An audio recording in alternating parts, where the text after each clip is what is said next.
Greetings, beautiful people. My name is Simon Javan Okelo. I am the CEO and the founder of Madaraka Festival, and I am also the host of Madaraka Festival podcast here on YouTube. Today, I'm really excited to bring an incredible guest who is doing very impactful work here in Seattle and really impacting the entire world, especially the African diaspora. I bring to you my brother Inye Wokoma, who is the co-director of Wa Na Wari, an amazing space in the Central District in Seattle. And he's also the founder and CEO of Ejo Arts. And so Inye is someone I've known for years, and really this is a beautiful conversation. Mm-hmm. I feel like we are sitting in the same house where Wa Na Wari is. Way back we used to bask by the fire. Mm-hmm. You invited us to an event. I can't remember what it was, but you lit a big fire in the back of the house, and we just sat there and had a few drinks. Yeah.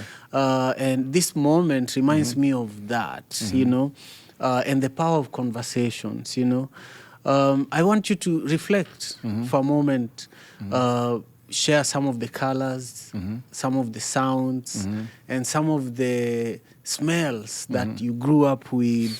Maybe go back to when you were 5 to 10, and how those years continue to influence who you are today. Yeah, it's interesting because that those ideas, those memories, those themes are actually really present in my work, my personal work, my creative work at this moment.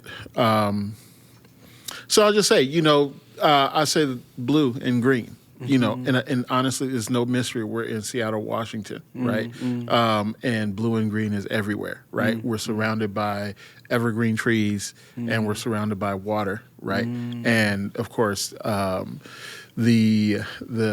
a good day, the skies here are incredibly blue, right? And so,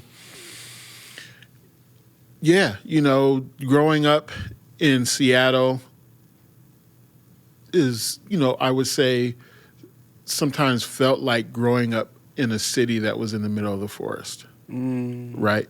Because there's always there's so much green everywhere, so much foliage, everywhere, so many trees, and then in Seattle has always had lots of parks, in green spaces, right? And of course I grew up, my grandparents had a house that was not too far from Lake Washington, and of course, and they had two houses not too far from Lake Washington. And then for several years, we grew up in a house that overlooked Lake Washington as well, right? So, I would also add, the mountains, like as a part of the horizon line, has been an important grounding force for me, and continues to really be a way that I understand who I am in connection to the world, right? Which is to say that I have always, had a very visceral and immediate connection to the natural world just because of the environment that I grew up in. And that still shows up in my work today, right? I don't think there's any part of my work where I'm not referencing some kind of either physical, social, or spiritual connection to the land, right? And even in the way that I think about human interactions or even politics, right? I'm a lot of times referencing the natural world, right? Thinking about how things operate in nature and understanding human beings as an expression of nature, even though a lot of times we tend to want to separate ourselves, as thinking sort of rational beings that like to sort of come up with lots of abstract ideas and create things. We tend to think about human beings and nature as sort of separate entities in the universe. But, a lot of times I think about human beings as an expression of nature and the principles that we see in nature, right? In a lot of ways that helps me, it helps me understand a lot of things that are happening in the world it helps me stay grounded, right? A lot of things that might be distressing or confusing or might cause one to lose faith in human beings. You know, when you pull back and you kind of see how the certain principles play out in nature, right? You know, even human beings' propensity for violence, you know, and to enact violence upon one another is not something that I endorse, but, you know, when you pull back, you can understand, you know, how and why human beings, you know, behave in certain ways, you know, and then, of course, also understanding that our ability to reason and ration is also an expression of nature, right, which can be a countervailing force, you know, to our most destructive impulses, right? You know, and so these are, you know, for me, these are things that if I were to really, you know, pull the thread and say, okay, well, why are these, you know, why is this important to me in this specific way? You know, I can go all the way back to, you know, being a child and spending hours, you know, in my grandparents' backyard, you know, like lots of like fruit trees and grass and big tall cherry tree that was taller than the house. The tree was literally taller than the house, right? And plum trees and apple trees and, you know, and big green hedges and spending, you know, hours sort of, one, as a child just exploring the backyard. And it's amazing as a child, like a really confined area can always sort of present like a sense of infinite possibility, right? Which is say, okay, I spent the whole afternoon kind of just whatever in the backyard, right? And then the next weekend I'm doing the same thing, right? But it still feels new, right? There's something about it that still feels very immediate and you know, and wonderful, right? And then you know, and then out of that, you know, developing what for me was a very natural and intuitive meditative practice, which really gets to my own personal spiritual identity, right? Which is not rooted in any particular religion or faith or doctrine, is rooted in that immediacy of connecting with the natural world and how that helped me connect with myself, feel connected to everything and everyone around me. Right. And then for me, that's my starting point. And any spiritual system that I may engage with, right, and I've engaged with a few over the course of my life, right, for me, that's always the starting framework. Like anything that I learn from any book or any doctrine, you know, always has to pass through that filter, you know, for it to make sense for me, right? So I say, yeah, you know, and then, of course, there was just growing up in the CD in the South End, you know, which was its own like Black universe. You know what I'm saying? Yeah. In this sea of green, you know, the sea of natural green, this really intense Black universe, and also, you know, is this very intense Black universe in an overwhelmingly white city.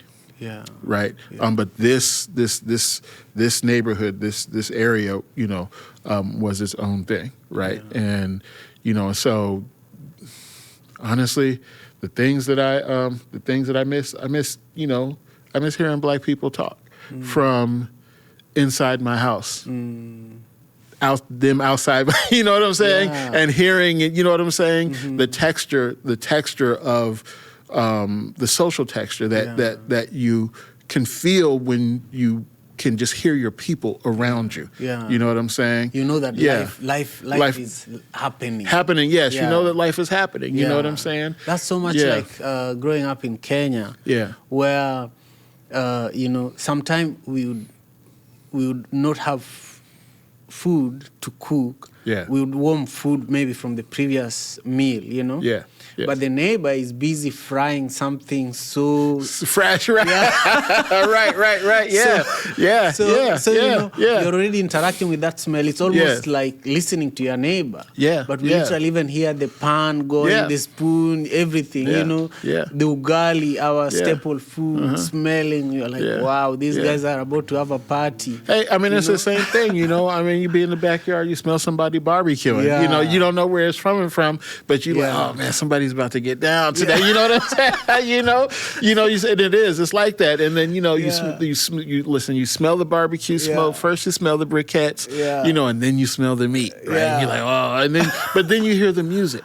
You know what I'm saying? Yeah. Then you hear the music, right? Yeah. And sometimes it's like a cacophony of music. It's like somebody has brought out their system or the system that's in their house and turned it up real loud and opened all the windows and the doors, right? Yeah. And so then you're hearing that, whether it's the OJs or Stevie Wonder or Earth, Wind and Fire, whatever, folks was playing. But then you also hear the roaming music, which was the music that people were playing out of their cars, right? Which would just kind of, when you hear, it's like you would hear, it would like sort of rise up and swell up, you know what I'm saying, in crescendo, because, the car be coming and passing and you know what I'm saying? And so there was always this rising and falling of sounds, in addition to, you know what I'm saying, people talking, from their porch to the sidewalk or people pulling up, this is something black folks like to do, pull up,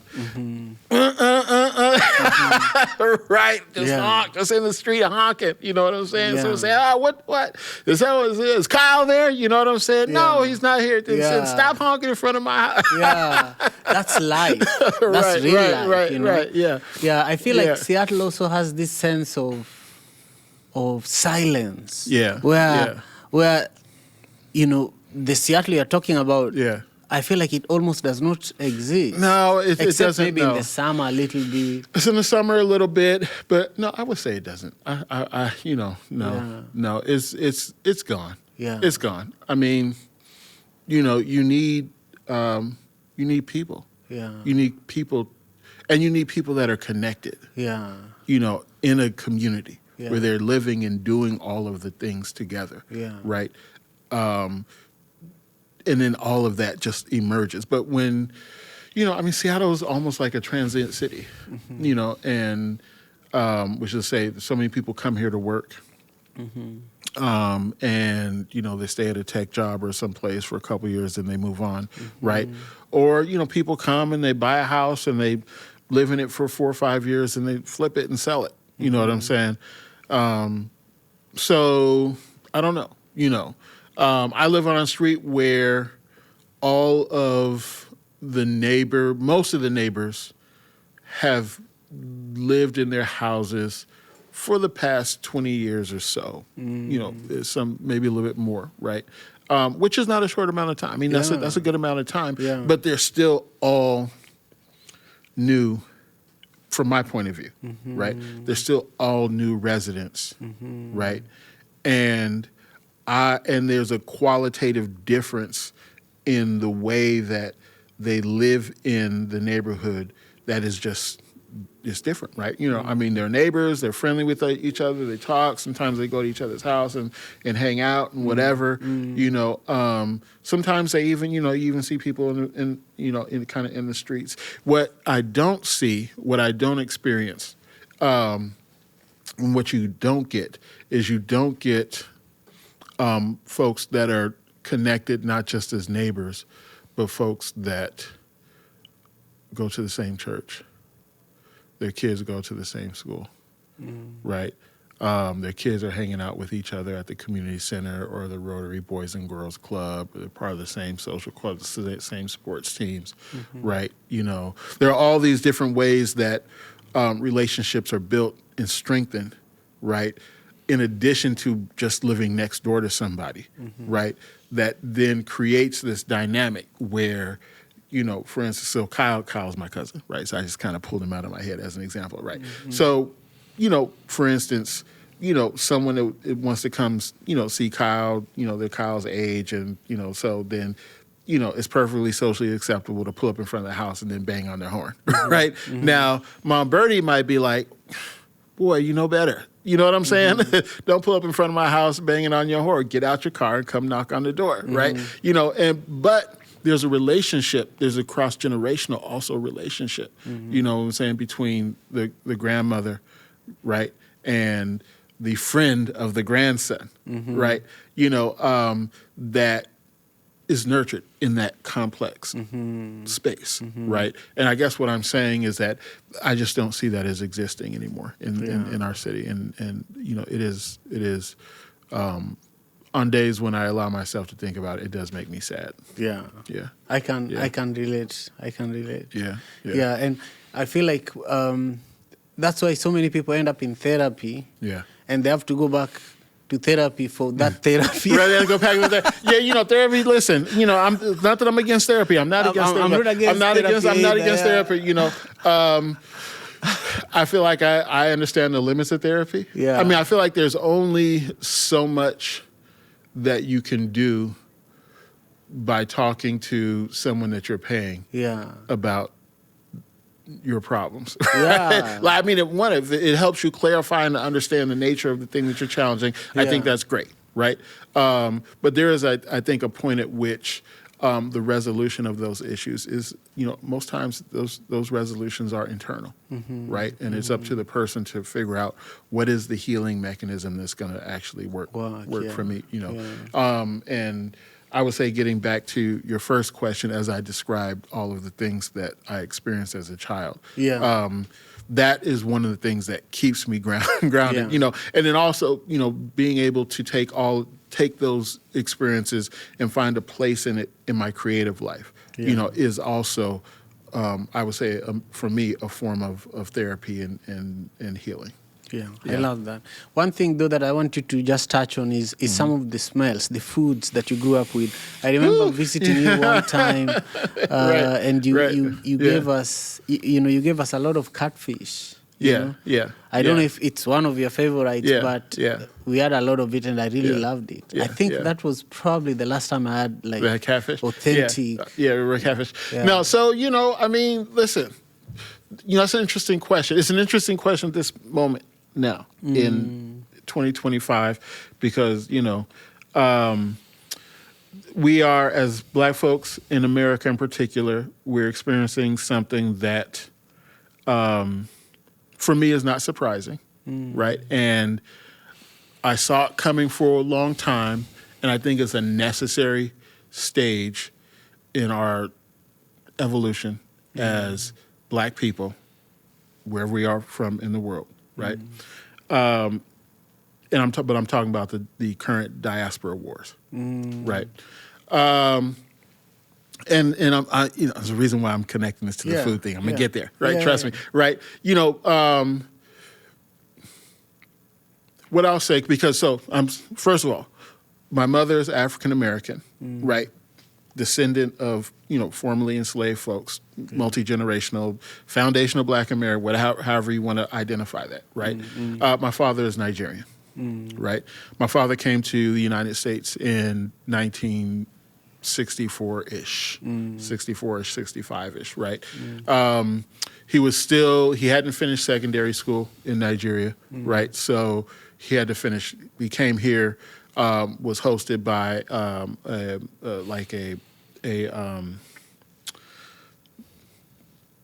the family of a Protestant teacher or something, right? A preacher, minister, right? So he was staying with a white family. I think they were living on the east side, and then he enrolled and was in high school at Lincoln High School, right? So he finished high school here in the United States. And what am I saying? I'm saying he came here basically as a child, right? Alone, right? So a lot of his formative experiences happened in the United States as a Nigerian immigrant in a time when there weren't transplanted diasporic or continental communities in the United States, right? So then the Black community became his home, right? And the Black community embraced him, right? And then he embraced the community, and that shaped a lot of things that happened, for him throughout the course of his life. And so, I mean, but so the fact that he is my father was an intentional thing, because my mother, who was involved in Black radical movements of the time, right? Political movements of the time, was very intentional that she wanted her children to have something that was going to connect them, to a larger Black and African reality beyond our experience, of being enslaved here in America, right? And of course, that was one of the primary features of the Black nationalist movement, of the 1950s, 60s, and 70s, right, and 80s, and continuing to now.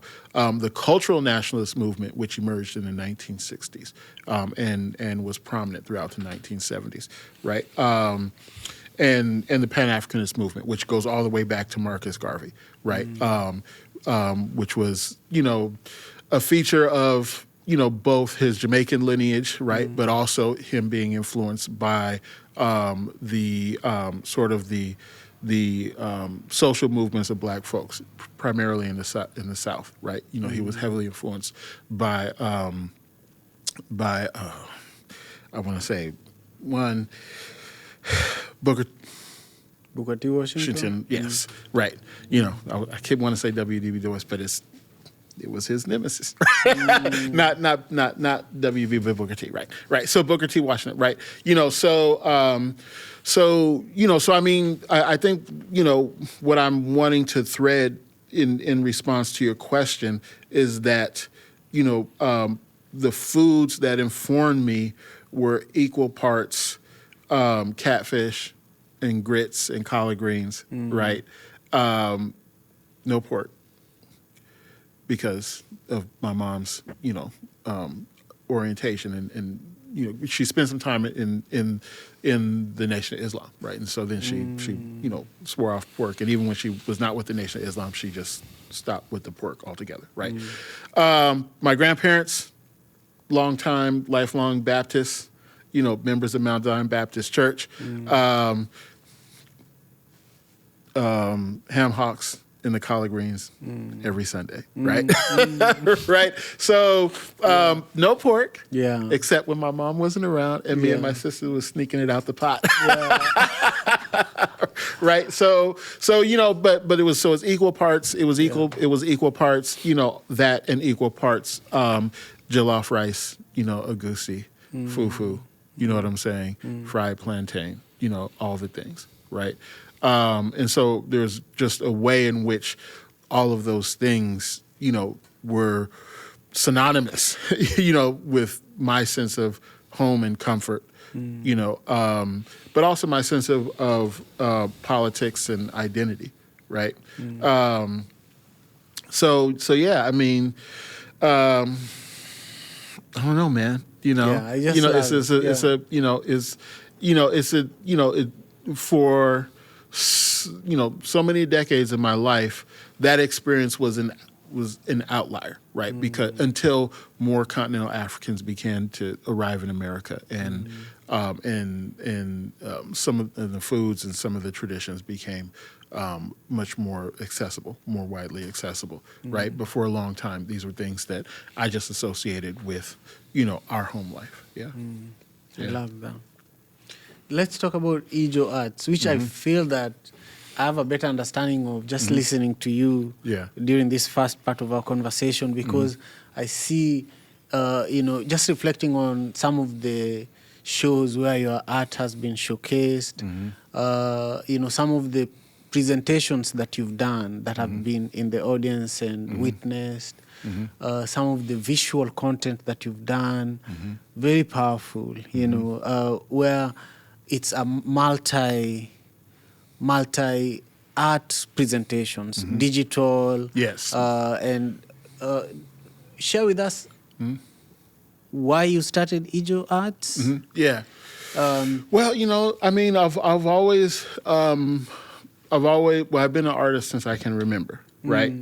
Which is to say that I've always been someone that wanted to make and create things, right? Even as a child, right? Before I had any sense of really for myself what an artist is now. My mother was an artist, right? And continues to be an artist, right?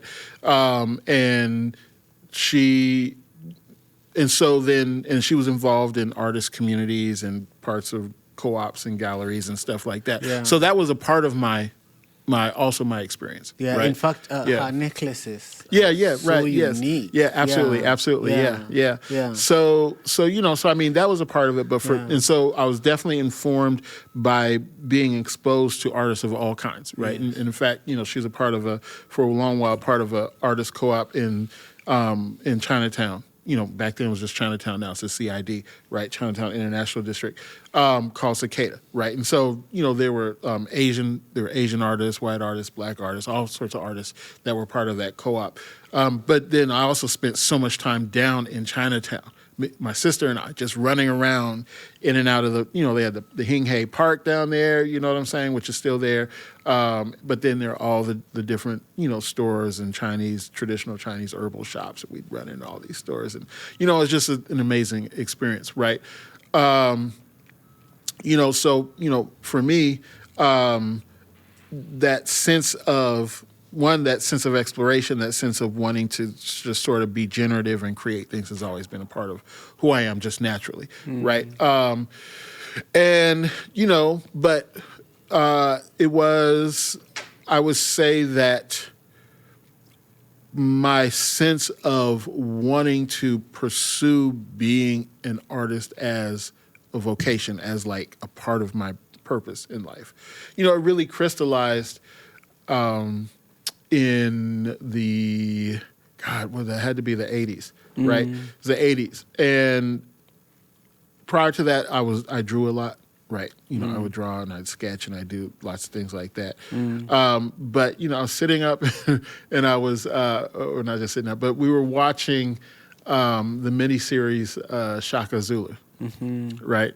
And there was just one sequence that just locked me in, and it was a sequence where Shaka was on the top of a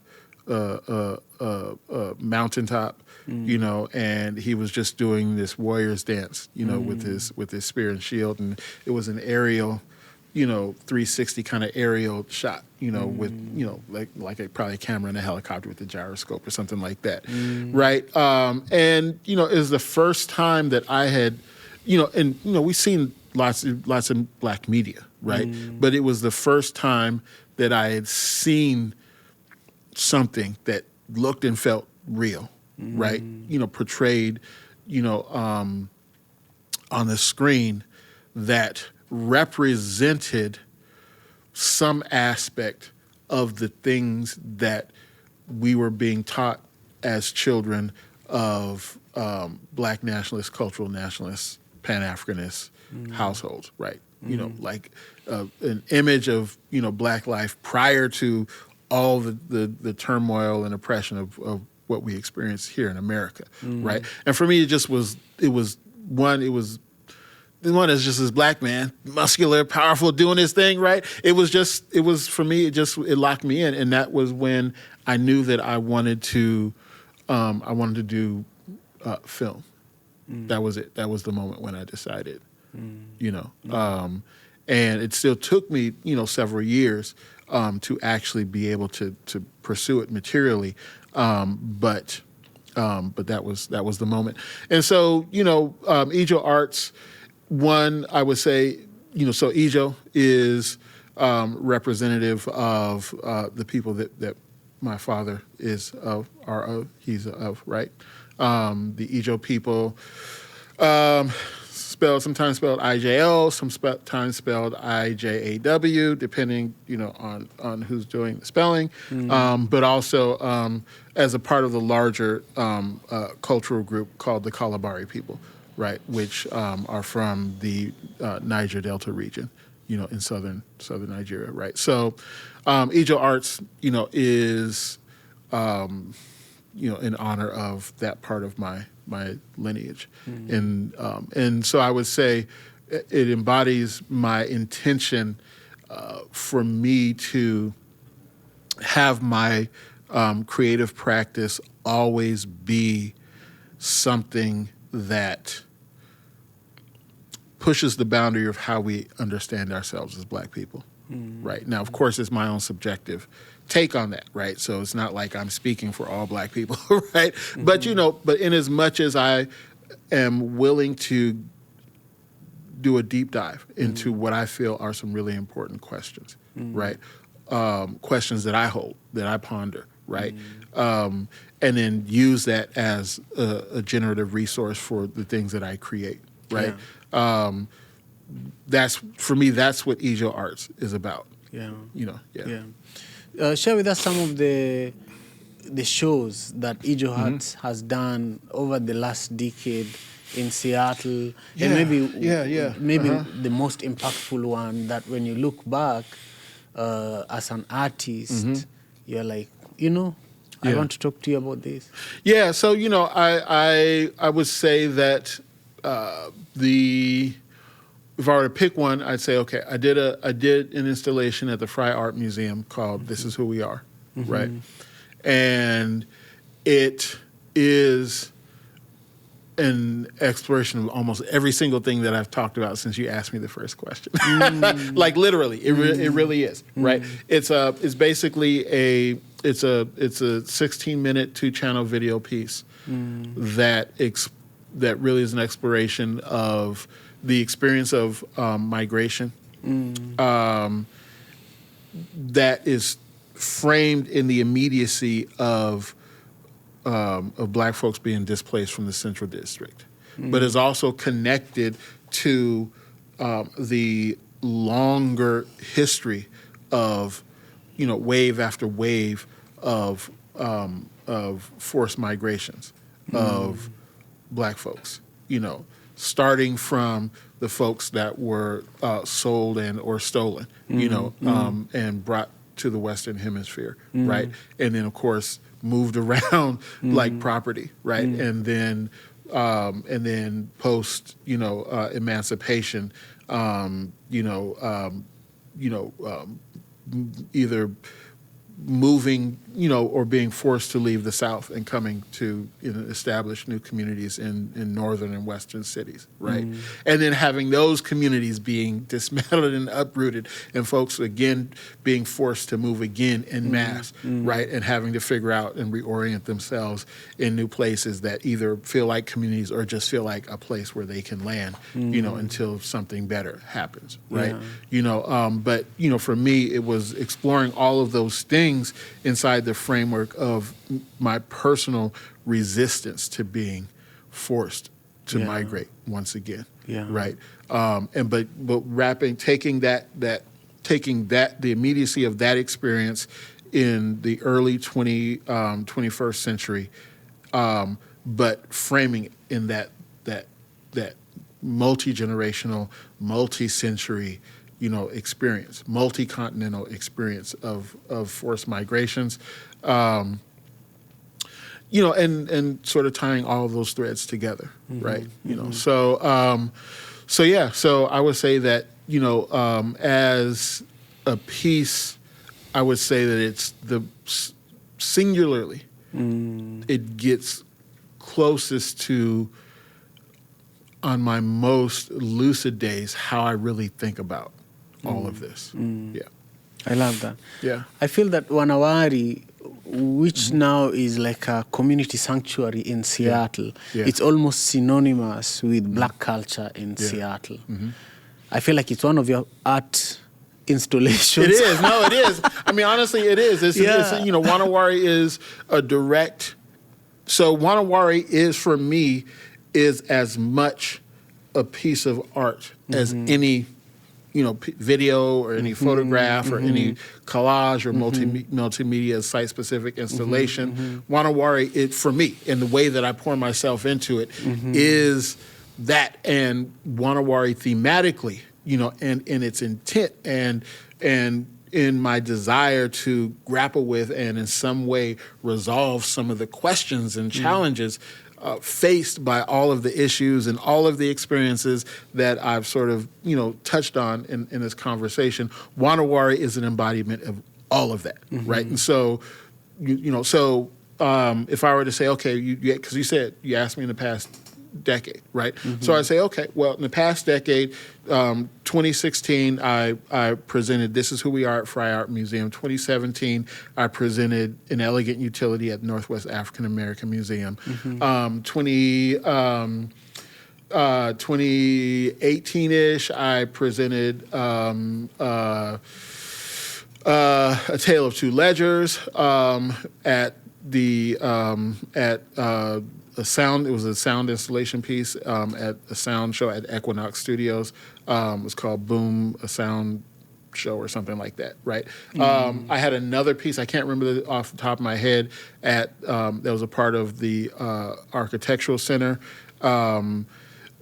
But all these pieces are connected because they're all exploring the same story, right? The story of displacement, the story of forced migration, the story of resistance, right?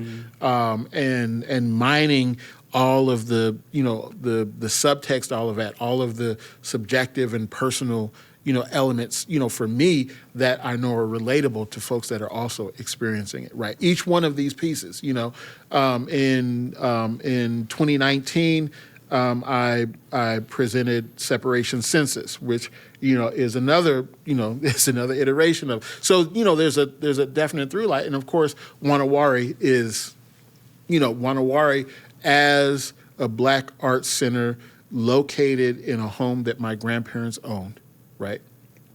The second house that my grandparents owned. My grandparents never lived in the house. They owned the house. They rented the house to folks in the community in the 1960s. My grandparents rented the house to my great aunt, my grandfather's sister, right? My Aunt Bertie, right? And then she lived there with her family, her children, and her grandchildren. Her children, Carolyn and Mary, who lived there with her in the house, and then her grandchildren, who lived in the house, Kyle and Clifford and other folks, right? And then there were other houses that my grandparents owned in that immediate area, and one of them house that I grew up in, right? That my grandparents rented to my mother, right? And then we lived in, right? And then as I grew older and got my independence, I moved into an apartment that was behind, that's in the duplex behind Wa Na Wari. I lived in the upstairs unit there for a few years. And then when I got married, I lived in my grandparents' house that was across the street, over there, right? And over the span of those decades, I watched my family members who were always around. Now, I'm saying I just cited my grandfather and my great aunt, my Aunt Bertie, right? But, my grandfather, was one of 8 siblings, right?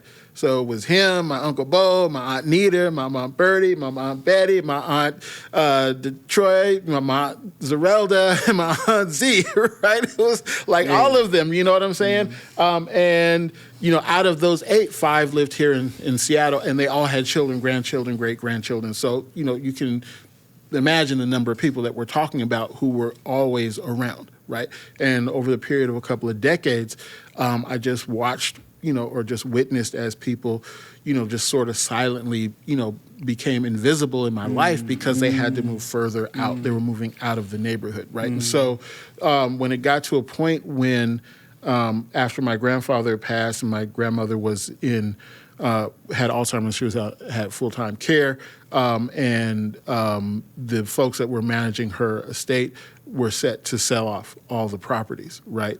It became imperative that someone step in and try to figure out how to prevent that from happening. It was going to be, to lose those houses would have been as if we never lived in the neighborhood, right?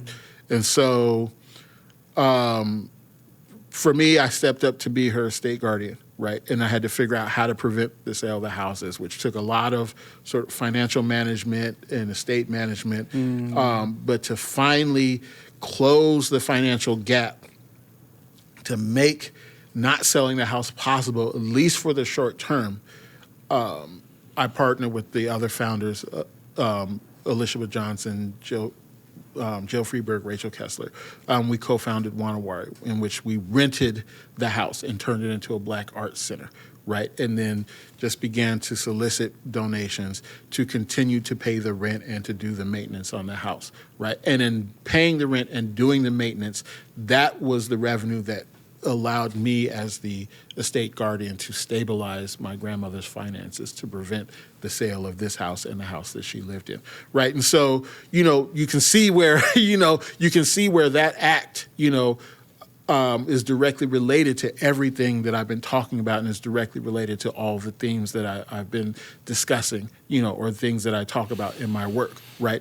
And so when I talk about Wa Na Wari as being another iteration of all of those things, it's a very literal thing. There's literally no daylight between any of the body of work that has been presented in any art institution around the city and the work that we do in Wa Na Wari. It's for me, it's all the same thing. Mm-hmm. Wow. Let's talk about Madaraka Festival. Yeah, Madaraka, yeah, right, absolutely. Yeah.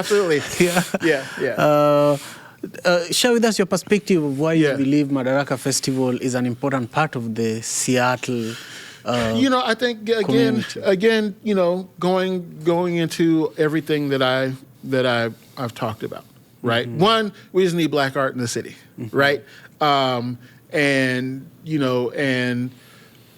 Black artists have been such an important and undervalued part of the evolution of Seattle's cultural identity, right? Mm-hmm. When people think of Seattle in art and culture, they don't always think of black artists unless it's like Jimi Hendrix or Mix-a-Lot. And for some people that are in the know, they might think Quincy Jones or whatever. But they don't necessarily, identify those artists with a homegrown sort of cultural ecosystem, because you're talking about artists that are basically at that point international stars, mm-hmm. even Mix-a-Lot, right? Mm-hmm. You know what I'm saying? But when you're here and you're down on the ground and, you're seeing everything that's happening in the city, right? Mm-hmm. Just how many incredible artists, are here locally, mm-hmm. right? And how central, art has always been to community life, mm-hmm. and particularly black community life mm-hmm. in Seattle, right? So, for me, the more that we can expand that is vitally important, mm-hmm. right? And then also for me, for someone of dual heritage, right? Mm-hmm. Having an African-American mother and a Nigerian father, the importance, of having opportunities to have, really healthy and generative, bridges so that we can have the kinds of conversations as black folks that we need to have amongst ourselves mm-hmm. about who we are, right? Mm-hmm. And, in as much as we can have those conversations in the context that embodies, beauty and joy, you know what I'm saying, and possibility, and in the kind of way, the critical way that art allows us to see the world, mm-hmm. right? Mm-hmm. Particularly through our lens, right? Mm-hmm. Not anybody else's lens, but our lens, mm-hmm. right? I think, I just think it's important, right? I think it's important, and I've always seen, Madaraka as being a part of that vital mix, mm-hmm. That keeps the energy, of creativity alive in mm-hmm. our city, right? Mm-hmm. I just, that's my personal, point of view, on it, and, which obviously is informed by all of the unique things that I've experienced throughout my life. And then, and sometimes you just need to go somewhere and just hear some good ass music, you know what I'm saying? Yeah. And see some good art, and meet some folks and just be able to chill and feel like, oh, this feels like home. Yeah. Yeah. I love that. Yeah. Please look at this camera. I invite everyone to join us August 30th at Pier 62. At Pier 62. Okay, so listen, August 30th on Pier 62, down on the waterfront, the shiny new, beautiful waterfront, Madaraka Festival. Y'all need to come down. It's going to be like a beautiful Seattle summer day underneath the sun, on the water, Madaraka Festival. I don't know what more you could ask for, but join us. Thank you so much. Yeah. Also, look at the same camera. Let everyone know how they can stay in touch with you in regards to Ejo Arts or Wa Na Wari. Yeah. So, I would say that, look, just if you want to know anything about me, just look up Wa Na Wari, Google Wa Na Wari. The reality is that my work now, most of my work now is funneled through Wa Na Wari.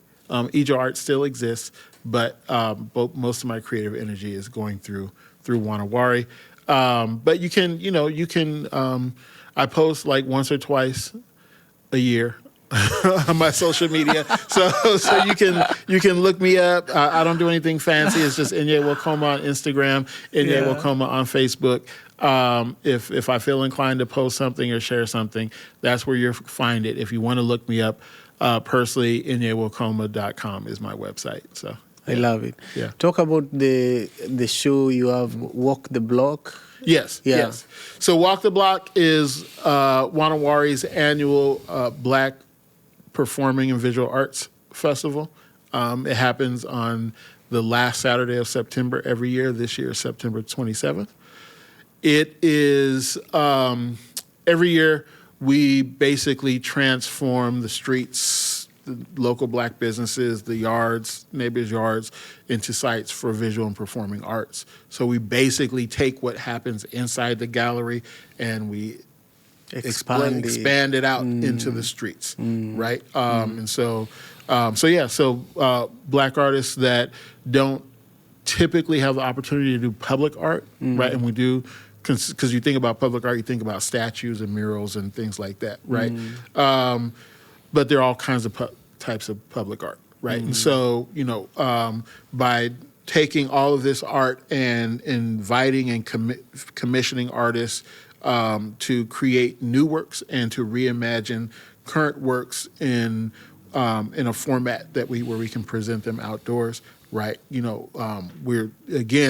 are wanting to just provide more resources and opportunities for artists to expand their practice, right? And so Walk the Block is our celebration of possibility for Black artists. Yes. I love that. Yeah. Anything I didn't ask that you want to share? No, you asked all the great questions. Yeah. Thank you all for joining us for this incredible conversation with my brother Inye Wokoma, the co-director of Wa Na Wari in the Central District of Seattle. I want to urge you to make sure you subscribe to the channel. That's one of the direct ways you can show support for not only Madaraka Festival podcast, but Madaraka Festival itself, as well as the work we do in Kenya with One Vibe Africa. So take care of yourself. Peace. See you in the next episode.